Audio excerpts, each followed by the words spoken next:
Hello नमस्कार दोस्तों, कैसे हैं आप सभी लोग। उम्मीद है सभी स्वस्थ होंगे। तो जैसा कि आपको पता होगा, सीटेट एग्ज़ाम की डेट हट गई है। अब सीटेट के लिए आपको थोड़ा सा और समय मिल जाएगा जिसमें आप तैयारी कर सकते हैं। तो इससे आपकी तैयारी और मजबूत हो जाएगी और सीटेट में आपका स्कोर और बेहतर आ सकता है। तो आज की वीडियो में हम बात करेंगे किसके बारे में, हिंदी पेडागोजी के बारे में। हिंदी पेडागोजी के प्रश्न जो होते हैं वो कहाँ से पूछे जाते हैं, उनके कौन कौन से टॉपिक हैं, इसके बारे में हमें बात करनी है। तो इसमें हिंदी पेडागोजी में पूछे जाने वाले सभी प्रश्न के जो मुख्य तथ्य हैं उनको समाहित किया गया है। वीडियो को अंत तक ज़रूर देखिएगा, इससे आपको ये पता लगेगा कि हिंदी के जो पेडागोजी के प्रश्न आते हैं उनके मुख्य तथ्य क्या हैं और वो कहाँ से पूछे जाते हैं। तो जो हिंदी पेडागोजी के जो प्रश्न पूछे जाते हैं उसमें 7 बिंदु मुख्य रूप से पूछे जाते हैं। पहला पूछा जाता है आपका भाषा अधिगम एवं अर्जन से, लैंग्वेज लर्निंग एंड एक्वाजिशन। दूसरा भाषा शिक्षण के सिद्धांत व सूत्र, भाषा कौशल। चौथा है बहुभाषिता एवं विविधता वाली क्लास, भाषा विकार और अधिगम अक्षमताएँ। इसके अलावा छठा है शिक्षक सहायता सामग्री। और अंत में 7वां जो मुख्य बिंदु है वो है मूल्यांकन एवं उपचारात्मक शिक्षण। तो ये टोटल मिलाकर 7 ऐसे पॉइंट हैं जिनसे कि प्रश्न बनते ही बनते हैं। अब हम इन पॉइंट्स के जो जुड़े हुए तथ्य हैं, जो जुड़े हुए कंसेप्ट हैं, उनको 1 बाय 1 देखेंगे। तो सबसे पहले बात करते हैं भाषा अर्जन की। भाषा अर्जन क्या होता है तथा इससे किस प्रकार के प्रश्न पूछे जाते हैं। पहले बात करते हैं प्राकृतिक प्रक्रिया। तो भाषा अर्जन क्या है। भाषा अर्जन एक सहज और अचेतन, अनकॉन्शियस और सबकॉन्शियस और अप्राकृतिक प्रक्रिया है। यानी नेचुरली बच्चा जब भाषा सीखता है तो उसे भाषा अर्जन कहा जाता है। मातृभाषा का संबंध। बच्चे अपनी पहली मातृभाषा या पहली भाषा को हमेशा अर्जन करते हैं, अधिगम नहीं करते। अधिगम और अर्जन में अंतर होता है। अर्जन का मतलब होता है बच्चा खुद से जब लैंग्वेज सीख रहा होता है बिना किसी रूल और रेगुलेशन के। ठीक, तो सबसे पहले बच्चा अगर सीखने की बात आती है तो वो कौन सी भाषा सीखेगा, अपनी पहली भाषा या मातृभाषा को ही सबसे पहले अर्जन करेगा। अनौपचारिक प्रवेश। देखो, अर्जन के लिए किसी औपचारिक कक्षा या नियम की आवश्यकता नहीं होती। यह परिवार और आस पड़ोस के अनौपचारिक वातावरण में हो जाती है। अगर अर्जन की बात करें तो अर्जन के लिए आपको स्कूल जाने की आवश्यकता नहीं है। आपने देखा होगा भाषा उन लोगों को भी आती है जो स्कूल कभी नहीं गए होते हैं, तो उन्होंने भाषा को एक्चुअली में अधिगम नहीं किया है, उन्होंने भाषा को एक्चुअली में क्या किया है, अर्जन किया है। ठीक, इसके अलावा भाषा अर्जन में अगला पॉइंट हमारा व्याकरण के बिना समझ। तो भाषा अर्जन में बच्चा व्याकरण के औपचारिक नियम सीखे बिना ही भाषा के व्यावहारिक प्रयोग को आत्मसात कर लेता है। मतलब उन्हें वहाँ पर नियम सीखने की आवश्यकता नहीं है।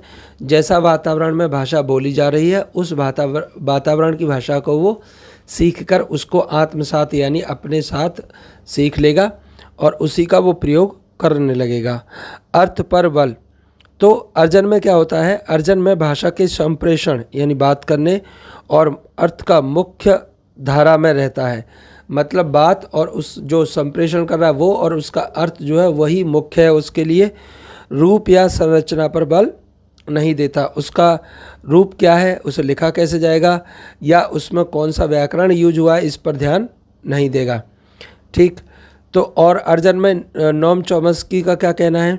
नोम चॉम्स्की का LAD, चॉम्स्की के अनुसार बच्चे भाषा सीखने की जन्मजात क्षमता के साथ पैदा होते हैं, है ना, जिसे हम LAD लैंग्वेज एक्वाजिशन डिवाइस कहा जाता है। ठीक, और अगला है सार्वभौमिक व्याकरण। चॉम्स्की ने कहा था कि सभी मानव भाषाओं के कुछ अंतर्निहित व्याकरणिक नियम समान होते हैं।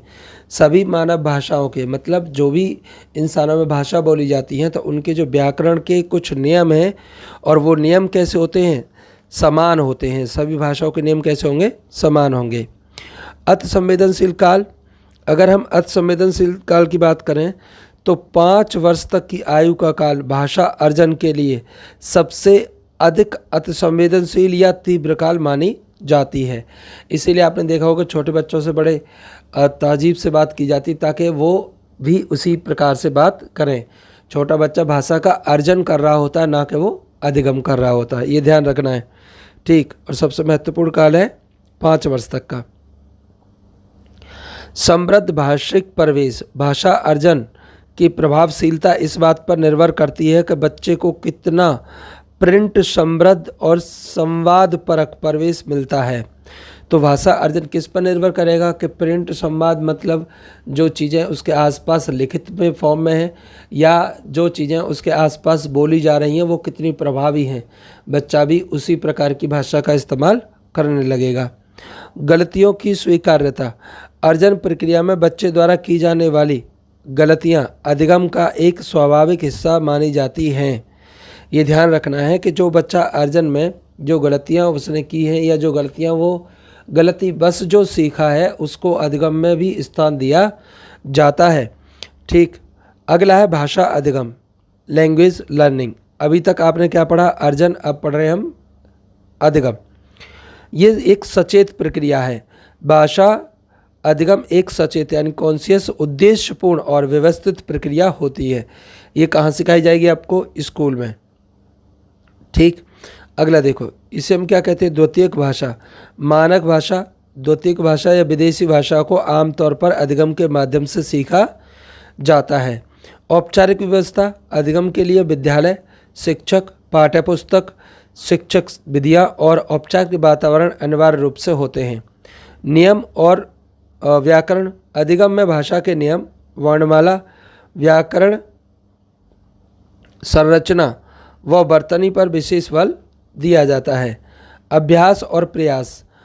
अधिगम प्रयास जन्य होता है जिसमें निरंतर अभ्यास और पुनरावृत्ति की आवश्यकता होती है।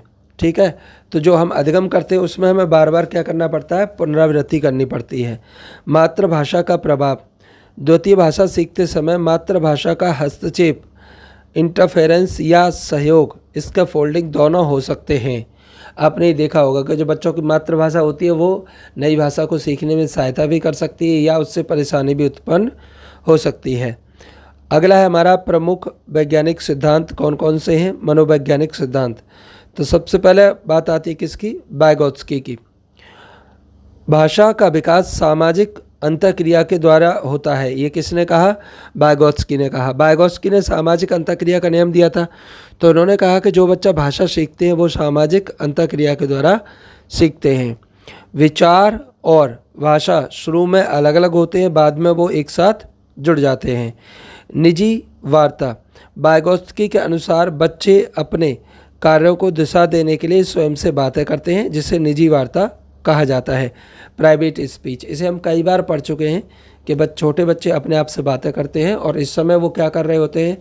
अपनी जो संरचना है, अपने जो कार्य है उनको व्यवस्थित कर रहे होते हैं कि पहले मैं स्कूल जाऊंगा, फिर क्या करूंगा, फिर वहाँ से आके ना फिर मैं अपना काम करूंगा, फिर खाना खाऊंगा। ये इस तरह की बातें आपने सुनी होंगी। जीन प्याजे ने क्या कहा?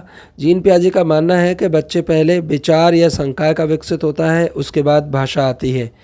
तो जीन प्याजे के अनुसार क्या होता है? पहले विचार आएगा फिर आएगी भाषा। ये ध्यान रखना है। अगला है आत्म केंद्रित वार्ता। आत्म केंद्रित वार्ता, तो इसमें प्याजे ने बच्चों की स्वयं से बातचीत की और अपरिपक्व और आत्म केंद्रित माना। ठीक। B.F. स्किनर ने क्या कहा, जो कि व्यवहारवादी थे? स्किनर के अनुसार बच्चा भाषा अनुकरण और पुनर्वलन के माध्यम से सीखता है। स्किनर ने भाषा को कहा कि भाषा सीखने का सही माध्यम है अनुकरण या पुनर्वलन। जिस प्रकार का रेनफोर्समेंट मिलता है बच्चा उसी प्रकार से भाषा का गहन करता है। अगला है स्टीफन क्रैशन, भाषिक परिकल्पना। तो क्रैशन ने द्वितीय भाषा अर्जन के लिए 5 मुख्य परिकल्पनाएं दी, जिसमें प्रसिद्ध इनपुट परिकल्पना I+1 है। शिक्षार्थी के वर्तमान स्तर से एक स्तर ऊपर की सामग्री। ठीक। कक्षा शिक्षण एवं नीतिगत तथ्य। ठीक। तो पहला है बहुभाषिकता एवं एक संसाधन। आधुनिक शिक्षा शास्त्र में, जिसमें NCF और NEP के अनुसार कक्षा में बहुभाषिता बाधा नहीं बल्कि एक शक्तिशाली शिक्षण रिसोर्सेज है। मतलब अगर आपकी क्लास में ऐसे बच्चे हैं जो एक से ज़्यादा लैंग्वेज में बातें करते हैं या अलग अलग भाषा के बच्चे हैं, तो वो आपके लिए एक संसाधन का काम करेंगे, ना कि एक बाधा का काम करेंगे। बोले जी इन्हें उर्दू बोलनी आती है, ये हिंदी में बातें करते हैं, ये संस्कृत में बातें करते हैं, ये और फ्रेंच में बातें करते हैं, तो आपकी क्लास में अगर विभिन्न भाषाओं के बोलने वाले बच्चे हैं तो वो आपके लिए कैसे काम करेंगे? एज अ संसाधन। अगला है हमारा मातृभाषा का माध्यम। प्राथमिक स्तर पर शिक्षा का माध्यम बच्चों की मातृभाषा होनी चाहिए ताकि अर्जन और अधिगम का समन्वय सहज हो सके। अर्थपूर्ण संदर्भ सर्वोपरि भाषा शिक्षण के रटने के बजाय भाषा के वास्तविक जीवन संदर्भ के प्रयोग को प्राथमिकता दी जानी चाहिए। ठीक, ये ध्यान रखना है। अगला है भाषा शिक्षण के सिद्धांत और शिक्षण सूत्र। ठीक, तो पहले सिद्धांत की बात कर लेते हैं। सबसे पहला सिद्धांत है स्वाभाविकता का सिद्धांत, प्रिंसिपल ऑफ नेचुरलनेस। भाषा सीखने की प्राकृतिक क्रम LSRW यानी सुनना, बोलना, पढ़ना और लिखना है। ये ध्यान रखना है। भाषा सीखते समय सबसे पहले हम सुनते हैं, सुनना सीखते हैं, फिर बोलना सीखते हैं, फिर पढ़ना सीखते हैं और अंत में लिखना सीखते हैं। इसी क्रम में शिक्षण सबसे प्रभावी होता है। तो बच्चे को पहले बोलना नहीं, पहले उसे सुनने दो। वो सुनेगा, फिर बोलना अपने आप ही शुरू करेगा। जब वो बोलना शुरू कर दे उसके बाद उसे पहले पढ़ाओ फिर लिखाओ, न कि पहले लिखाओ फिर पढ़ाओ, तो फिर गलत हो जाता है। तो सुनना, बोलना, पढ़ना और लिखना। क्रियाशीलता या करके सीखने का सिद्धांत ध्यान रखना है। बच्चे भाषा तब तेजी से सीखते हैं जब वे खुद गतिविधियाँ, संवाद, नाटक, परिचर्या में सक्रिय भागीदार होते हैं। ठीक, अगला है रुचि एवं प्रेरणा का सिद्धांत। शिक्षण तभी सार्थक होता है जब पाठ्य सामग्री बच्चे की रुचि, जिज्ञासा और दैनिक जीवन के अनुभवों से जुड़ी हो। ठीक, हाँ, ये भी बात सत्य है कि हम तभी किसी भाषा को सीखते हैं जो हमारे पाठ्य सामग्री या जिज्ञासा या दैनिक जीवन के अनुभवों से जुड़ी हो। अभ्यास एवं आवृत्ति का सिद्धांत। तो थॉर्नडाइक के अभ्यास एवं आवृत्ति के सिद्धांत के आधार पर भाषा का प्रयोग के जितने अधिक अवसर मिलते हैं, भाषाई दक्षता उतनी मजबूत होती है। मतलब भाषा कैसे सीखेंगे? प्रयोग के द्वारा। जितना ज़्यादा प्रयोग होगा भाषा उतनी क्या होती चली जाएगी? मजबूत होती चली जाएगी। अनुकरण का सिद्धांत। तो प्राथमिक स्तर पर बच्चे शिक्षण के उच्चारण, हाव भाव एवं वाचन का अनुकरण उसके भाषा सीखते हैं। अतः शिक्षक का भाषा का प्रयोग शुद्ध और मानक होना चाहिए। तो प्राथमिक स्तर पर जो शिक्षक के उच्चारण यानी शिक्षक किस तरीके से उच्चारण कर रहा है, उसके हाव भाव क्या है और वाचन का अनुकरण क्या है, इसको देखकर भी बच्चे सीखते हैं। ठीक, अगला है बाल केंद्रितता का सिद्धांत, प्रिंसिपल ऑफ चाइल्ड सेंटर्डनेस। तो शिक्षण प्रक्रिया शिक्षक केंद्रित न होकर बच्चे की आयु, योग्यता, पूर्व ज्ञान और गति के अनुसार व्यवस्थित होनी चाहिए।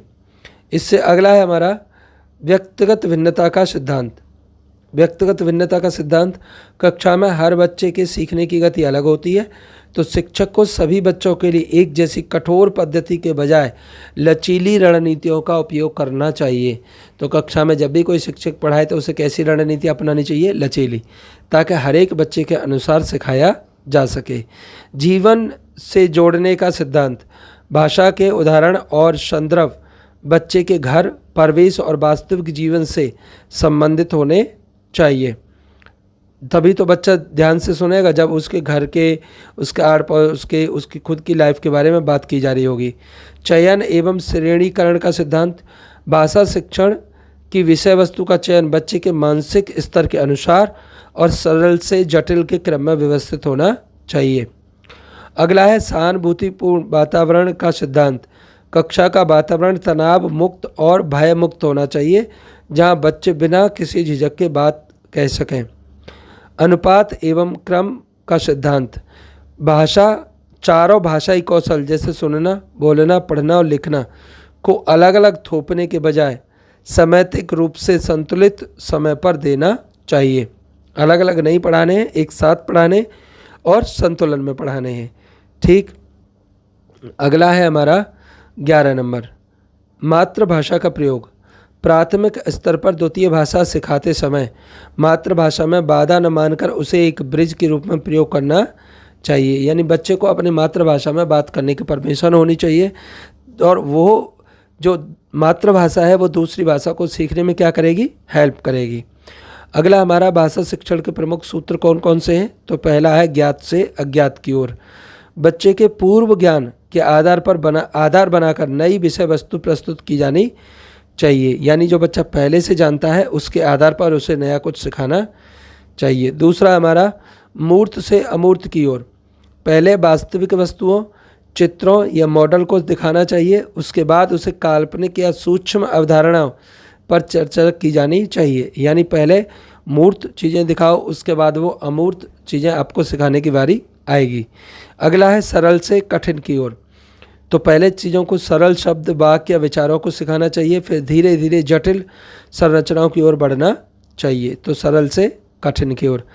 प्रत्यक्ष से अप्रत्यक्ष की ओर। जो वस्तुएं या घटनाएं बच्चों के सामने प्रत्यक्ष उपस्थित हैं उसमें शुरुआत करके परोक्ष विषयों की ओर ले जाना चाहिए। यानी जो सामने दिख रही हैं उससे हमें अप्रत्यक्ष की ओर ले जाना चाहिए। विशिष्ट से सामान्य की ओर। पहले अनेक विशिष्ट उदाहरण प्रस्तुत करने चाहिए,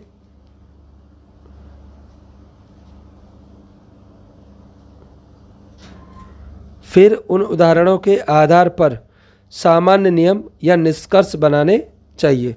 तो विशिष्ट से सामान्य की ओर। अगला है आगमन से निगमन की ओर। तो व्याकरण शिक्षण में पहले उदाहरण देकर फिर नियम स्थापित करके प्राथमिक और उच्च प्राथमिक के लिए सर्वश्रेष्ठ सूत्र माना गया है। अगला है पूर्ण से अंश की ओर।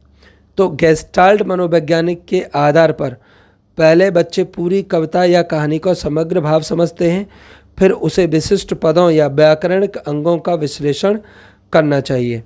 अगला है विश्लेषण और संश्लेषण की ओर।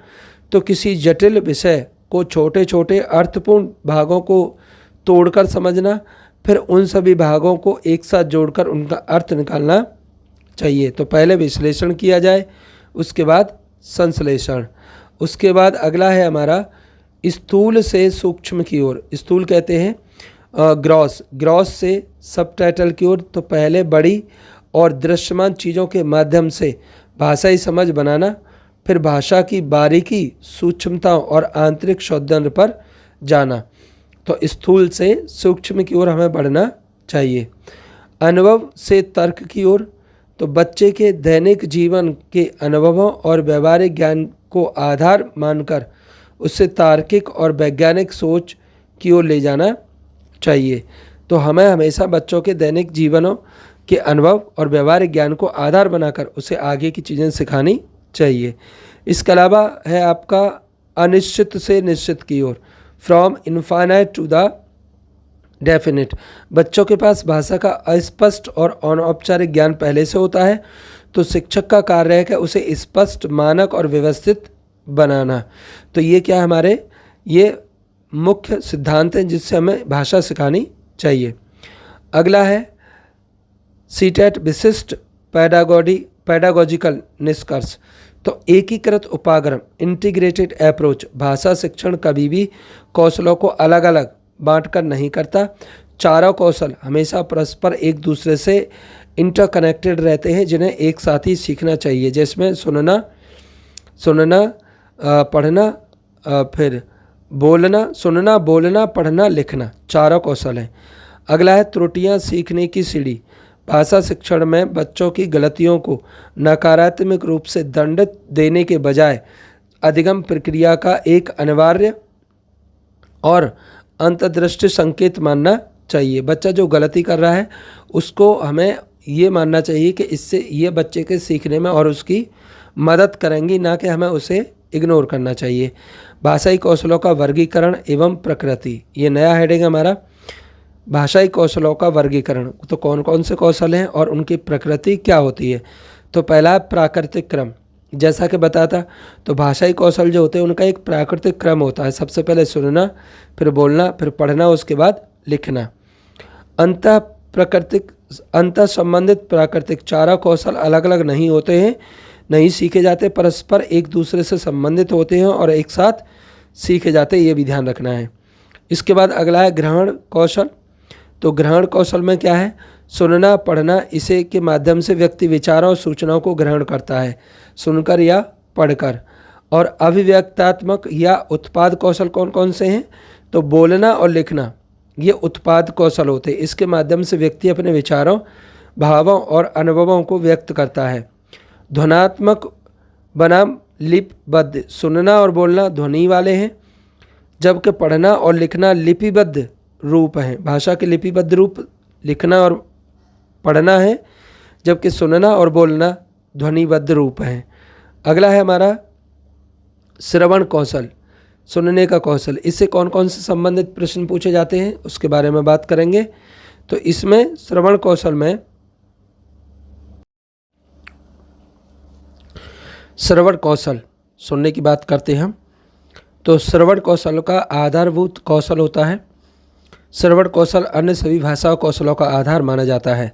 सक्रिय प्रक्रिया, केवल ध्वनि कान में पड़ना सुनना नहीं होता, सुनकर अर्थ ग्रहण करना ही वास्तविक श्रवण कौशल की श्रेणी में आता है।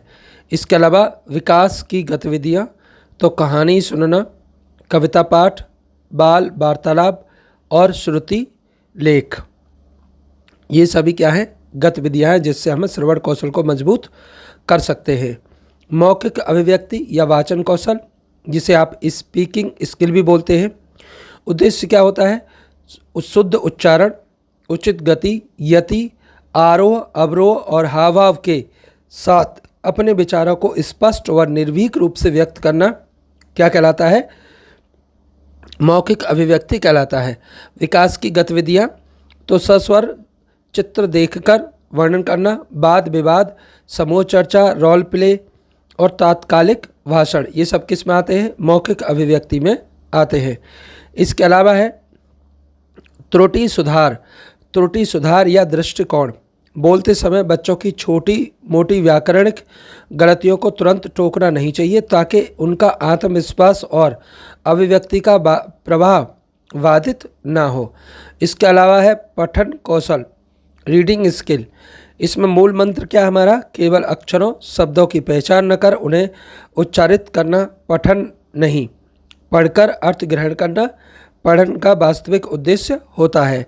तो मूल मंत्र का मतलब है केवल अक्षरों या शब्दों की पहचान कर उन्हें उच्चारित करना पठन नहीं कहलाता है।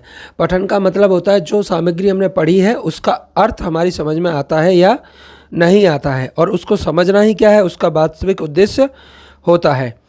अब देखो पठन दो तरीके का होगा, एक होता है सस्वर पठन। तो प्राथमिक स्तर के बच्चों के लिए अनिवार्य होता है कि वो सस्वर पठन बोलेंगे।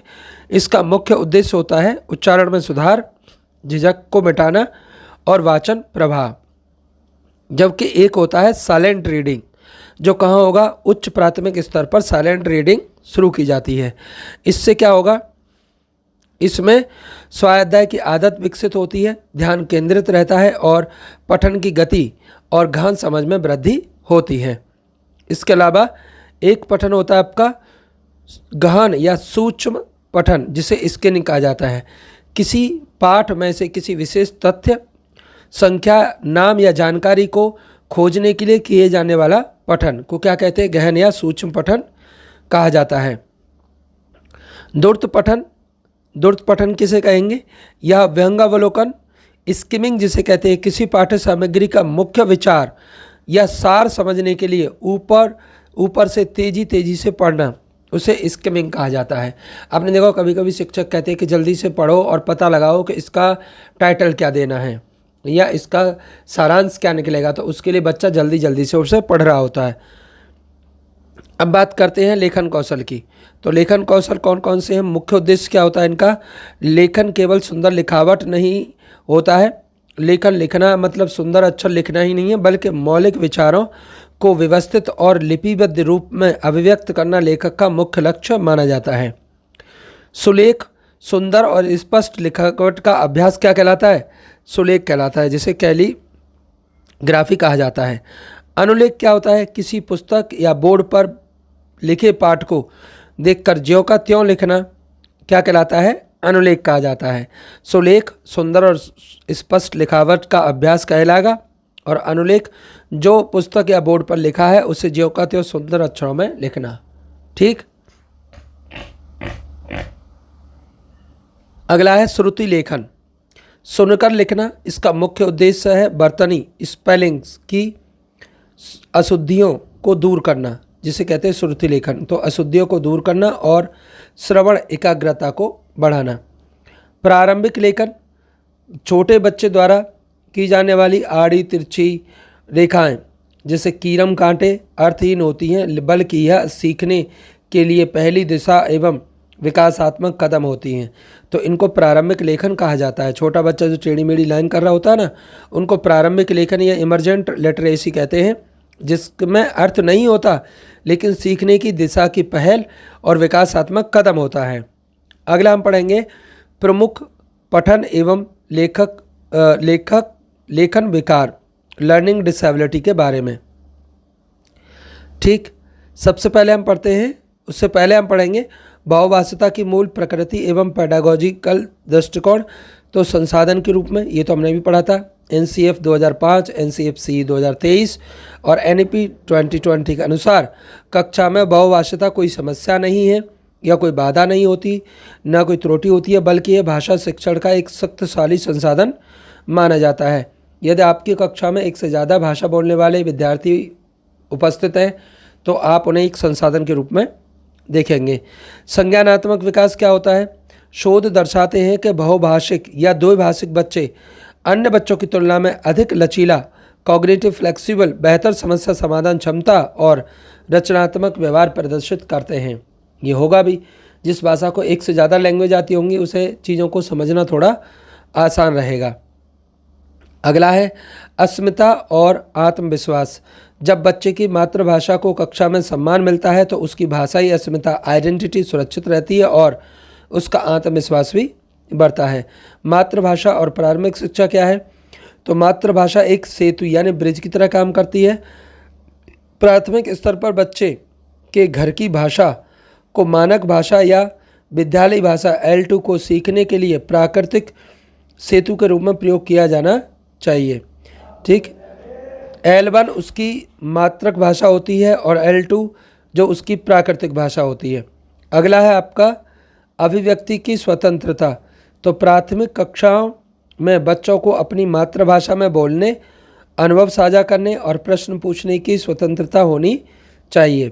इसमें गलत या वर्जित नहीं ठहराना चाहिए, यानी छोटे बच्चों को यह आज़ादी होनी चाहिए कि वह अपनी भाषा में बातें कर सकें, अपनी भाषा में अपनी बात को पूरा कर सकें, समझा सकें। शब्दावली का आदान प्रदान, विविध भाषाओं वाले बच्चे एक दूसरे के साथ बातचीत करते हैं तो स्वाभाविक रूप से कक्षा के अंदर शब्द भंडार और सांस्कृतिक समझ का विस्तार होता है। अगला है नीतियाँ और संवैधानिक प्रावधान। त्रिभाषा सूत्र। तो कोठारी आयोग जो कि 1964 और 66 की बात करता है के द्वारा अनुशंसित, इसके तहत गैर हिंदी भाषी राज्यों में हिंदी अंग्रेजी एक क्षेत्रीय भाषा और हिंदी राज्यों में हिंदी अंग्रेजी और कोई एक आधुनिक भाषा विशेषकर दक्षिण भारतीय भाषा पढ़ाने की संस्तुति की गई। यानी कितनी भाषा पढ़ानी चाहिए? 3। NEP 2020 का दृष्टिकोण राष्ट्रीय शिक्षा नीति 2020 स्पष्ट रूप से कम कक्षा 5 से कक्षा 8 तक माध्यमिक मातृभाषा, स्थानीय भाषा या क्षेत्रीय भाषा रखने पर बल देती है। मतलब कक्षा 8 तक कम से कम आपको क्षेत्रीय भाषा को योगदान देना पड़ेगा। अनुच्छेद 350 क्या कहता है? भारतीय संविधान का अनुच्छेद 350 प्राथमिक स्तर पर मातृभाषा में शिक्षा ही पर्याप्त सुविधाएं प्रदान करने का निर्देश देता है। कक्षा प्रबंधन एवं शिक्षक की भूमिका क्या होगी? अब लक्ष्य क्या है? टारगेट भाषा को थोपना गलत है। शिक्षक को कक्षा में केवल मानक भाषा बोलकर कठोर नियम लागू नहीं करने चाहिए, बल्कि उसका स्वभाव कैसा होना चाहिए? लचीला होना चाहिए तथा उसे एक से ज़्यादा भाषाओं का ज्ञान होना आवश्यक है। इसके अलावा अनुवाद के बजाय संदर्भ, प्रत्येक शब्द का यांत्रिक अनुवाद करने के बजाय भाषा को अर्थपूर्ण और वास्तविक संदर्भों में सिखाना चाहिए। केवल हमें अर्थ करने से मतलब नहीं है, अर्थ को ऐसा किया जाए ताकि बच्चों की समझ में आए। समावेशी वातावरण। शिक्षक का दायित्व है कि वह सभी भाषाओं, बोलियों और सांस्कृतिक पृष्ठभूमियों के प्रति संवेदनशील और सकारात्मक दृष्टिकोण रखे। ठीक, इसके अलावा क्या है, देखो कुछ चीज़ें हैं जो क्विक रिवीजन की, जैसे बहुभाषिता संसाधन संपत्ति, मातृभाषा ज्ञान निर्माण का आधार होती है, अभिव्यक्ति का माध्यम होती है। भाषाई विविधता सीखने का समृद्ध अवसर कहलाता है या अवसर होता है। अन्य भाषाओं का प्रभाव स्वाभाविक और कैसा होता है, विकासात्मक होता है। विकार डिसेबिलिटी के संबंधित प्रमुख क्षेत्र और उनकी पहचान। तो डिसेबिलिटी के कौन कौन से क्षेत्र हैं? सबसे पहला है डिसलेक्सिया, पठन विकार होता है ना। इसमें अक्षरों ध्वनियों में भ्रम रहता है। जैसे बी को डी लिखेगा, वॉज को सौ लिखेगा, इसे क्या कहेंगे हम? डिसलेक्सिया कहेंगे, जिसमें पढ़ने में उसे दिक्कत होती है। वर्णमाला सीखने या शब्दों को पढ़ने में अत्यधिक समय लेगा। पढ़कर अर्थ ग्रहण करने में कठिनाई होगी अगर बच्चे को क्या है? डिसलेक्सिया। अगला है डिस्ग्राफिया। तो डिस्ग्राफिया में क्या है? लेखन विकार। पेन या पेंसिल पर पकड़ कमज़ोर रहती है। अक्षरों का आकार असमान होता है, पंक्तियों से बाहर निकलते हैं। विचारों को सुव्यवस्थित तरीके से लिपिबद्ध नहीं कर पाना। अगला है डिसकैलकुलिया, गणितीय विकार। अंकों के मान, स्थानीय मान, पहाड़े और गणितीय चिन्हों को समझने में उसे दिक्कत होती है, उसे क्या कहेंगे? डिसकैलकुलिया, जिसे हम गणितीय विकार कहते हैं। इसके अलावा गणितीय विकार में समय, दूरी और दिशा के संबंध में परेशानी होगी। और अगला है हमारा डिस्प्रैक्सिया। डिस्प्रैक्सिया में क्या है? गामक समन्वय विकार, मोटर स्किल, हाथ और आंख समन्वय की कमी होती है। बटन लगाना, जूते के फीते बांधना, पेंसिल पकड़ना जैसे सूक्ष्म कार्य में उसे बहुत दिक्कत का सामना करना पड़ता है। इसके अलावा भाषा एवं वाणी संबंधी विकार। तो भाषा वाणी संबंधी अफेजिया या डिस्फेजिया। प्रकृति कैसी होती है? मस्तिष्क की संरचना या चोट के कारण मौखिक भाषा को समझने या बोलने में असमर्थ होता है वो, तो उसे क्या कहेंगे? अफेजिया या डिस्फेजिया। लक्षण क्या है? बच्चा दूसरों की बातों को सुन तो सकता है लेकिन उनका अर्थ संसाधित नहीं कर पाता या अपने विचारों को सही शब्दों में नहीं ढाल पाता है। ठीक, ये इसका मुख्य लक्षण होता है। तुतलाना या हकलाना, ध्वनियाँ या शब्दों को बार बार पुनरावृत्ति अथवा बोलते समय रुक जाना, यह मुख्यतः मनोवैज्ञानिक दबाव, घबराहट या स्वयंत्र समन्वय की कमी के कारण होता है। तो किसकी वजह से होगा? मनोवैज्ञानिक दबाव या घबराहट की वजह से भी ऐसा हो सकता है। अगला है ध्वनात्मक विकार, फोनोलॉजिकल डिसऑर्डर। विशिष्ट वर्णों जैसे श, स, ड, ढ को उच्चारण लगातार त्रुटि करना। इसके अलावा अलग और कौन कौन से विकार हैं? सबसे पहला आता है ADHD, ये बहुत पूछा जाता है। ध्यान में एकाग्रता की कमी होती है, अत्यधिक चंचलता, अतिशीघ्रता और बिना सोचे समझे आवेग में प्रतिक्रिया देना। एक होता है ASD, सामाजिक अंतःक्रिया और संप्रेषण में कठिनाई होती है। ठीक, नजरें मिलाने से बचता है ऐसा बच्चा और एक ही व्यवहार को बार बार दोहराता है। कक्षा शिक्षण एवं पेडालॉजिकल रणनीति क्या होती है? टीचर रोल क्या होता है? तो बुद्धि का पैमाना नहीं है। अधिगम अक्षमता किसी बच्चे की कम बुद्धि स्तर का कोई स्केल नहीं होता है, मानसिक मध्यता का संकेत नहीं होता, यह केवल तंत्रिका संबंधी सूचना प्रशिक्षण का अंतर होता है। न्यूरोलॉजिकल एक कमी है बच्चे के अंदर। इसका बच्चा ये नहीं कि बच्चा मंद बुद्धि है, कोई तुतला रहा है, हकला रहा है, इसका मतलब ये नहीं कि उसमें बुद्धि नहीं है, बुद्धि पूरी है। तुतलाना हकलाना एक न्यूरोलॉजिकल डिसऑर्डर में माना जाता है। समावेशी शिक्षा, इन बच्चों को पृथक विद्यालय में भेजने के बजाय सामान्य बच्चों के साथ नियमित कक्षा में उपयुक्त सहायता देकर पढ़ाना चाहिए। अगला है लचीला मूल्यांकन। मूल्यांकन कैसा होना चाहिए? लचीला। डिस्ग्राफिया वाले बच्चों के लिए मौखिक परीक्षा या कंप्यूटर टाइपिंग का विकल्प देना चाहिए। डिसलेक्सिया वाले बच्चों के लिए ऑडियो सामग्री, बड़े फ़ॉन्ट, अतिरिक्त समय उपलब्ध कराना चाहिए। सहानुभूति दृष्टिकोण होना चाहिए। हकलाने व पढ़ने में भटकने वाले बच्चों को उपहास न होने दें। कक्षा में तनाव मुक्त, भय मुक्त वातावरण बनाए रखें। ठीक, अगला आपका मल्टी सेंसरी उपागम VAKT, जिसमें दृश्य, श्रव्य, गतिक और स्पर्श माध्यमों का उपयोग करना चाहिए। TLM का वर्गीकरण क्या होता है? तो इंद्रियों के आधार पर TLM को 3 रूपों में बांटा गया है। सबसे पहला कौन सा है? प्रकार माध्यम या उपकरण भाषा शिक्षण में उपयोगिता। दृश्य सामग्री, श्यामपट या ग्रीन बोर्ड आता है। पाठ्य पुस्तक एवं बाल साहित्य, चार्ट, चित्र, फ्लैश बोर्ड और रेखा चित्र, मानचित्र, पैनल बोर्ड, बुलेटिन बोर्ड, नए शब्दों, बर्तनी, वर्णमाला की पहचान आदि सब इसमें समाहित हैं। देखकर अर्थ ग्रहण करना कल्पनाशीलता बढ़ाने में उपयोगी। इसके अलावा श्रव्य सामग्री की बात करें तो इसमें radio, tape recorder, audio player और लिंग्वाफोन आदि सभी श्रव्य सामग्री में आते हैं। पॉडकास्ट व भाषा प्रयोगशाला मानक उच्चारण एवं अनुतान सिखाने में उपयोगी। श्रवण कौशल और एकाग्रता के विकास में सहायक।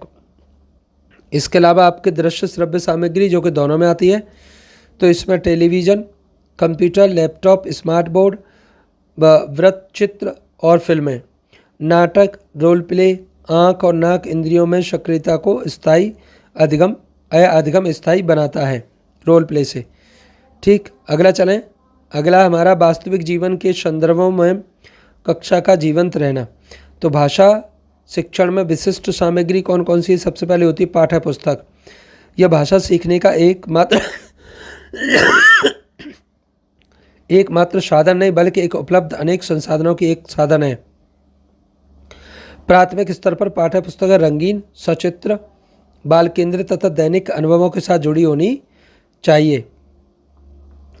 बाल साहित्य, पंचतंत्र की कहानियाँ, बाल पत्रिकाएँ जैसे चंपक, नंदन, कॉमिक्स और कविताएँ। यह बच्चों में स्वतंत्र पठन और पढ़ने के प्रति जागृत करने का सबसे सशक्त माध्यम माना जाता है। प्रिंट समृद्ध परिवेश, प्रिंट रिच इन्वायरमेंट। कक्षा की दीवारों पर बाल कविताएं, कहानियों की चार्ट, बच्चों द्वारा बनाए गए चित्र, लेवल और रीडिंग कॉर्नर स्थापित होना चाहिए। इससे बच्चे अनजाने में ही भाषा के संपर्क में आकर सहज अर्जन करता है। भाषा प्रयोगशाला, इसमें छात्रों के लिए हेडफोन, माइक्रोफोन के माध्यम से मानक ध्वनियाँ सुनते हैं और अपने उच्चारण को रिकॉर्ड करके सुधार करते हैं। अगला है हमारा महत्वपूर्ण TLM का उपयोग एवं इसके उद्देश्य क्या हैं। तो अमूर्त से मूर्त यानी कॉन्क्रीट एक्सरसाइज, कठिन और अमूर्त भाषा संकल्पनाओं को प्रत्यक्ष रूप और मूर्त के रूप में प्रस्तुत करना। इसमें क्या होगा? इसकी सक्रिय भागीदारी। बच्चे देखकर, सुनकर या छूकर सक्रिय रूप से सीखते हैं। बहु इंद्रिय उपागम, मल्टी सेंसरी अप्रोच। रोचकता और प्रेरणा, नीरस कक्षा वातावरण को जीवंत बनाना और बच्चों में सीखने की जिज्ञासा उत्पन्न करना।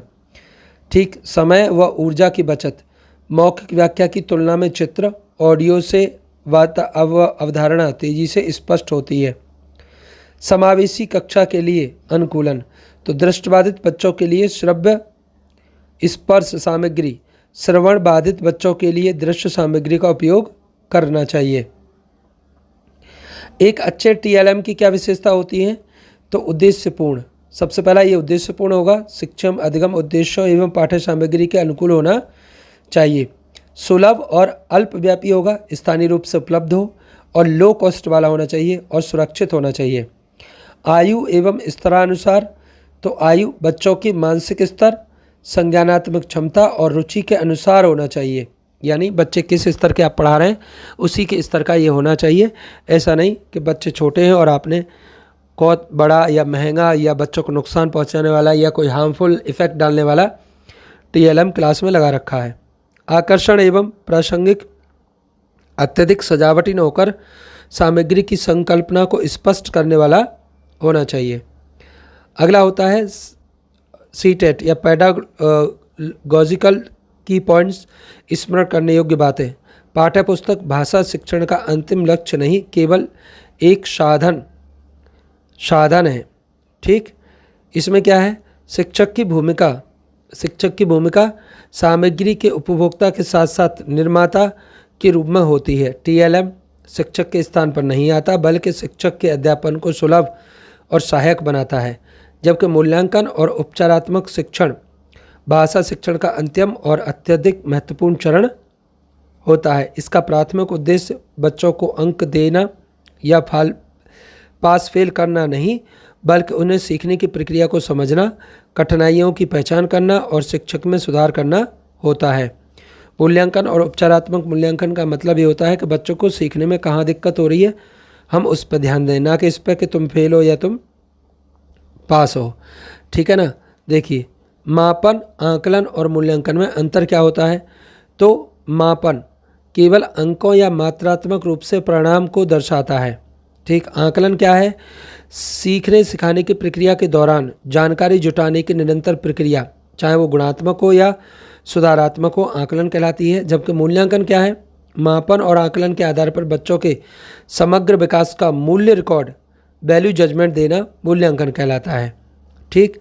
सतत एवं व्यापक मूल्यांकन CCE, RTE 2009 और NCP द्वारा अनुशंसित CC के मुख्य 2 घटक हैं। पहला कंटिन्यूअस, तो मूल्यांकन किसी भी एक निश्चित समय पर होकर वर्ष निरंतर और नियमित रूप से चलना चाहिए, यानी मूल्यांकन कैसा होना चाहिए, कंटिन्यूअस।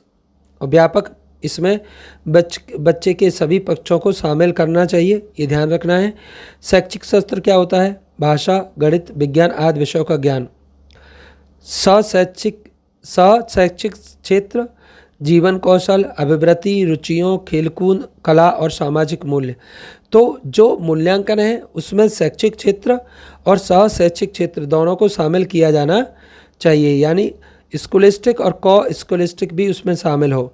आकलन के प्रमुख प्रकार कौन कौन से हैं, तो पहला होता है हमारा सीखने के लिए आकलन, जिसे हम assessment for learning, formative assessment कहते हैं। शिक्षण अधिगम सामग्री के दौरान होता है। इसका उद्देश्य फीडबैक देना और शिक्षण विधि में सुधार करना होता है। सीखने का आकलन शिक्षण सत्र या इकाई का अंत होता है, जिसे वार्षिक परीक्षा कहते हैं। इसका उद्देश्य उपलब्धि का स्तर जांचना तथा ग्रेड व प्रमाण पत्र देना होता है। असेसमेंट ऑफ लर्निंग, ये होता है समेटिव। अगला है सीखने के रूप में आकलन, असेसमेंट एज अ लर्निंग। जब छात्र स्वयं या सहपाठियों के माध्यम से अपना मूल्यांकन करते हैं तो उसे सीखने, असेसमेंट एज अ लर्निंग कहते हैं। भाषा मूल्यांकन के प्रमुख उपकरण क्या हैं, तो टूल और उनका उपयोग क्या है। सबसे पहला है पोर्टफोलियो। पोर्टफोलियो के बारे में पहले ही पढ़ चुके हैं। बच्चे के द्वारा एक निश्चित अवधि में किए गए कार्यों का क्रमिक एवं प्रमाणिक संग्रह या बच्चे के क्रमिक प्रगति एवं सटीक रिकॉर्ड देता है, उसे पोर्टफोलियो कहा जाता है। अवलोकन क्या है, कक्षा, खेल के मैदान, समूह गतिविधियों में बच्चों के व्यवहार का स्वाभाविक निरीक्षण क्या कहलाता है, अवलोकन कहलाता है। जांच सूची, केवल हाँ या ना में विशिष्ट कौशलों की उपस्थिति या अनुपस्थिति को रिकॉर्ड करना, तो इसे जांच सूची कहते हैं। अगला है निर्धारण मापनी क्या होती है, किसी कार्य या गुण की गुणवत्ता की मात्रा, जैसे उत्कृष्ट, अच्छा, औसत तय करना, वो निर्धारण मापनी होगी। उपाख्यानात्मक अभिलेख, बच्चे के जीवन की किसी विशिष्ट घटना, व्यवहार या प्रसंग संक्षिप्त को तथ्यात्मक रूप से लिखना क्या कहलाता है, उपाख्यानात्मक अभिलेख कहलाता है। अगला है हमारा निदानात्मक परीक्षण, डायग्नोस्टिक टेस्ट। तो निदान का अर्थ होता है कमियों और कठिनाइयों के मूल कारणों की पहचान करना। जो कमी चल रही है, जो कठिनाई चल रही है, उसके कारणों की पहचान करना क्या कहलाता है, निदान कहलाता है। बच्चा कहाँ, क्यों, किस भाषाई पहलू, वर्ण की पहचान, मात्रा, बर्तनी और अर्थ में अटक रहा है, इसका पता लगाना। ठीक है। यह परीक्षण कोई अंक या ग्रेड देने का नहीं किया जाता। उपचारात्मक शिक्षण, रेमिडियल टीचिंग, अर्थात उपचार, रेमिडी, निदान की गई कमियों को दूर करने के लिए, कमजोरियों को दूर करने के लिए या त्रुटियों को दूर करने के लिए, फिर रेमिडी यानी उचित शिक्षण रणनीति से उन्हें दूर किया जाता है, उसे क्या कहेंगे, उपचारात्मक शिक्षण कहेंगे। प्रमुख सिद्धांत एवं प्रक्रिया, कौन सा सिद्धांत होता है, क्रम, पहले निदान डायग्नोसिस होता है, उसके बाद उपचार रेमिडिएशन होता है, ध्यान रखना है। पहले डायग्नोस किया जाएगा, उसके बाद तो निदानात्मक और उपचारात्मक। निदान में हम बीमारी को खोजते हैं, उपचार में उसका उपचार करते हैं। व्यक्तिगत सहायता, त्रुटियों की प्रकृति के आधार पर छोटे समूह बनाकर या व्यक्तिगत रूप से पुनः शिक्षण दिया जाता है। नवीन शिक्षण की विधियाँ, उसी पुरानी पद्धति को दोहराने के बजाय दृश्य श्रव्य सामग्री, खेल विधि और सरल उदाहरणों का उपयोग करना। उद्देश्य बच्चों के आत्मविश्वास को बढ़ाने और सीखने की गति का सामान्य स्तर लाना। ठीक। इसके बाद है हमारा क्या निष्कर्ष निकला।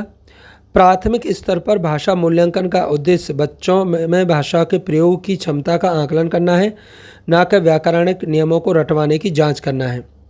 त्रुटि क्या है? सीखने की प्रक्रिया एक स्वाभाविक और खिड़कीनुमा हिस्सा है। इसे नकारात्मक रूप से दंडित करने के बजाय सीखने के अवसर के रूप में देखा जाना चाहिए।